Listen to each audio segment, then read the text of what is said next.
मन से अपनापन हटा दीजिए। मानसिक अपराध का वैसे कोई दंड नहीं मिलता। कलिकर एक पुनीत प्रतापा, मानस पुण्य और हो ही नहीं पापा। कलयुग का एक महामहिमा में प्रताप है कि यदि हमसे मानसिक संकल्प सुकृत का बन जाए तो उसका फल मिल जाता है, लेकिन दुष्कृत का बन जाए तो वो उसका दंड नहीं मिलता। नहीं तो हमारा कभी निस्तरण ही न हो।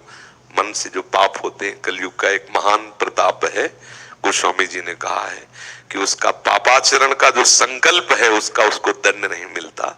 दूसरी बात यह है कि यद्यपि साधक ऐसा करने में असमर्थता का अनुभव करता है, पर बहुत आनंद का विषय है जब हम मन से अपनापन हटा दें।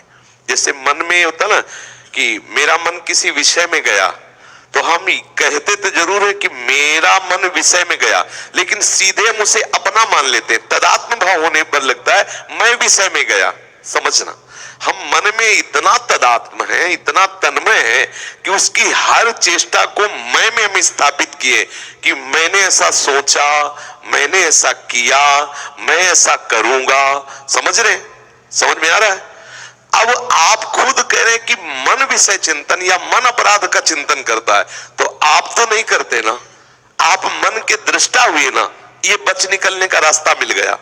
अगर आप इस बात पर रहे कि ये मन विषय चिंतन कर रहा है, मैं नहीं, इसको करने दो, वो कुछ नहीं बिगाड़ सकता। थोड़ी देर विषय चिंतन के बाद फिर वहीं आ जाएगा जहां आप हो। जैसे जल जहाज का पक्षी उड़कर कितना भी उड़ान भरे, आना उसे जल जहाज में ही होगा। ऐसे ही तुम्हारा मन कितनी भी उड़ान भरे, आना तुम्हारे पास ही होगा। बिना तुम्हारे आदेश के, बिना सहयोग के वो कुछ नहीं कर सकता। तुम्हें ध्यान रखना है कि मन की स्फुरणा के अनुसार चेष्टा ना होने पावे।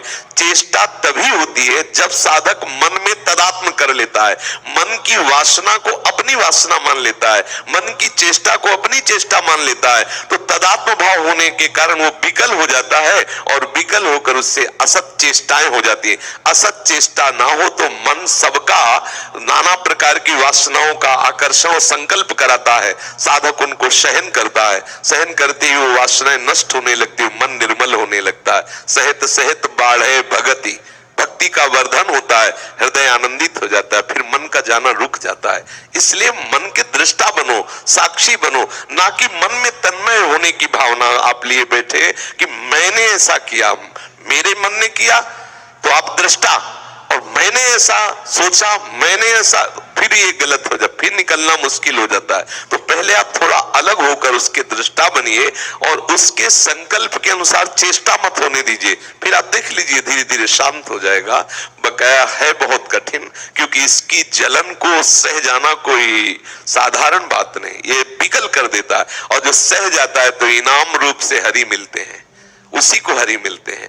मन को मार लिया, मन मार्या तन बस में कीन्हा, हुआ भरम सब दूर, बाहर से कछ दिखर ना, अंदर चमके नूर, प्रकट हो गए हरि। कृपा करी, देखा साधक बहुत जला, मेरे लिए बहुत तड़पा, सहा तो करुणा सिंधु ने रास्ता दे दिया अपने मिलन का। और वो स्वयं रास्ता देते हैं और स्वयं मिल जाते हैं। व्याकुलता रूप से वही आते हैं और मिलन रूप से भी वही आते हैं। इसलिए हम थोड़ा सा सावधान रहें, मन में तदात्म ना होने पावे, ये हमें सावधानी रखनी है।